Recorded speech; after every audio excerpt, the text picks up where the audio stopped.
Hello friends, இன்றைக்கி நம்ம சொரக்காய் கூட்டு எப்படி செய்கிறதுன்னு பார்க்கலாம். சொரக்காயை கட் பண்ணி தோல் சீவி எடுத்து வச்சுக்கோங்க. இப்போது அடுப்பில் வாணலி வச்சுட்டு எண்ணெய் விட்டு கடுகு, சீரகம், பெருங்காயம் போட்டுட்டு அதை நல்லா வதக்கிட்டு கருவேப்பிலை, வெங்காயம் போட்டு கொஞ்சம் ஃப்ரை பண்ணுங்கள். அதுக்கப்புறம் தக்காளி 2 தக்காளியை போடுங்க. தக்காளி சின்னதாக இருந்தால் 2, பெருசாக இருந்தால் 1. அதுக்கப்புறம் சொரக்காவை தோல் சீவிட்டு கட் பண்ணி வச்சுருக்கிறத போட்டுட்டு நல்லா அதையும் மிக்ஸ் பண்ணி விடுங்க. இப்போது பாசிப்பருப்பு நம்ம ஊற வச்சுருக்கிறோம். பாசிப்பருப்பு ஒரு 1/2 கப் அளவு. அந்த பாசிப்பருப்பையும் போட்டுட்டு அதுலேயே உப்பும் போட்டுருங்க. மஞ்சத்தூள், கொஞ்சமாக மிளகாய்த்தூள், மல்லித்தூள் 1 ஸ்பூன் போடுங்க. ஏன்னா பச்சை மிளகாய் நம்ம அரைச்சி போட போகிறோம். அதனால் மிளகாத்தூள் கம்மியாக போட்டுக்கோங்க. போட்டுட்டு இதை நல்லா வேக வச்சுருங்க.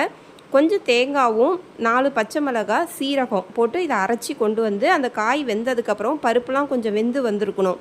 அதுக்கப்புறம் இந்த அரைச்சதை ஊற்றி அந்த பச்சை வாசம் போனதுக்கப்புறம் கொஞ்சம் கருவேப்பிலை, கொத்தமல்லி தழை போட்டு இறக்குனா ரெடி ஆகிடும். நம்ம சேனலை லைக் பண்ணுங்கள், ஷேர் பண்ணுங்கள், சப்ஸ்கிரைப் பண்ண மறந்துடாதீங்க. தேங்க்யூ.